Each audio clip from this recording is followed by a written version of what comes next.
هو الموضوع ده موجود منتشر، للأسف الموضوع ده منتشر النهاردة. بنات فوق ال35 تروح لراجل فوق ال55 مثلا، تلعب عليه، واللي هو تتجوزه وتلف عليه وتشغله والكلام ده كله. لما بنقول للبنات اللي هو حبيبتي ده حرام، ده راجل متجوز وله بيت وأسرة، احنا بنسمع ردود أفعال ومبررات غريبة قوي. اللي هو تقول لك ايه؟ تقول لك هو لو محترم كانت لم، هو لو مراته مالية عينه ما كانش جالي. على فكرة هو لو اكيد مراته مقصرة في حقه وانا ضربته على ايده، انا ما بقولش ان الراجل مش مسؤول وان الست هي اللي خطفته او البنت دي هي اللي دخلت وخطفته، اكيد انت مسؤول.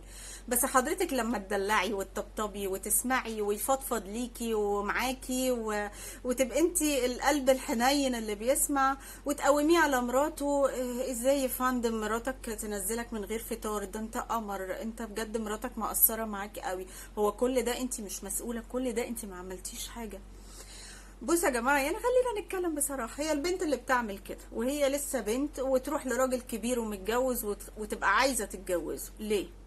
قال لك اسباب كتير، بس في الغالب انت عايزه راجل جاهز جاهز من مجاميعه، اللي هو خلاص بقى انا مش هبدا معاك، انا مش عايزه اعاني صعوبات الجواز، يعني انا مش عايزه ابدا معاك من الصفر، انا عايزاك كده راجل جاهز، ليك شغلك، وظيفه ثابته، عربيه، فلوسك، الدنيا تمام معاك.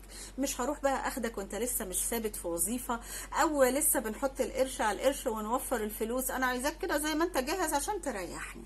طب لو انت بتفكري بالطريقه دي، طب مراته اللي في البيت ذنبها ايه؟ اللي هي بقى تعبت على بال ما وصلته انه يبقى راجل جاهز، اللي وقفت جنبه في الاوقات الصعبه، ذنبها ايه؟ مره سمعت دكتور قالت جمله حلوه قوي، قالت البنات اللي بيعملوا كده هم بيحصدوا اللي ما زرعوهوش.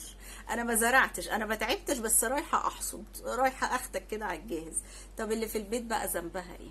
اللي تعبت ووقفت وعملت والكلام ده كله. فلا، لا، ما هو دي حاجه مش صح. يعني لو دي الفكره، دي حاجه كارثه، ان انا كده ببني سعادتي على تعاسه بيت تاني.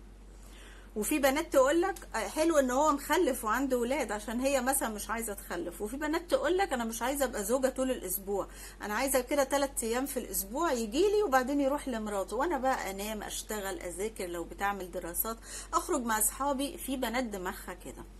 فهي الخلاصة يا جماعة، لو انت راجل وده بيحصل معاك، انا بس عايزة اديك نصيحة، ان انت بالنسبة للبنت دي انت لقطة، انت عريس لقطة.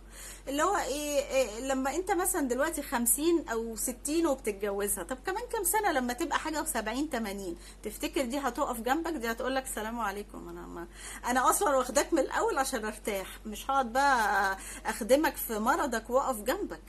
فلا، هي الدنيا مش كده يعني. ده قرار غلط خالص، ان انا اكون راجل كبير واخد بنت اصغر مني. البنت دي هي داخله مش عشانك. ولو انت بنت بقى، فانا بقولك يا جماعه، انا مش بعمم. يعني ممكن حد يقول لا انا بنت وهتجوز راجل متجوز، بس ده ما ينطبقش عليا، انا مش وحشه كده، او انا مش قصدي. تمام، انا مش بعمم، في حكايات بتبقى محترمه وظروفها كده، ما انا ما قلتش حاجه، براحتك. بس بلاش شغل الحراميه، اتجوزيه في العلن من غير ما تخربي بيته. والله مراته موافقه والدنيا تمام، عارفه، اتفضلي.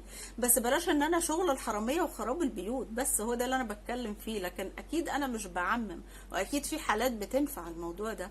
بس بقول للبنات اللي بتدخل ترسم الشويتين دول عشان العب براجل متجوز واخد شقه عمر مراته ومش عارف ايه، ما ينفعش يا جماعه. يعني انا بشوف ان ده تصرف غير اخلاقي بالمره. جوازه بتدمري بيها نفسك وبتدمري بيها اسره تانية ملهاش اي ذنب.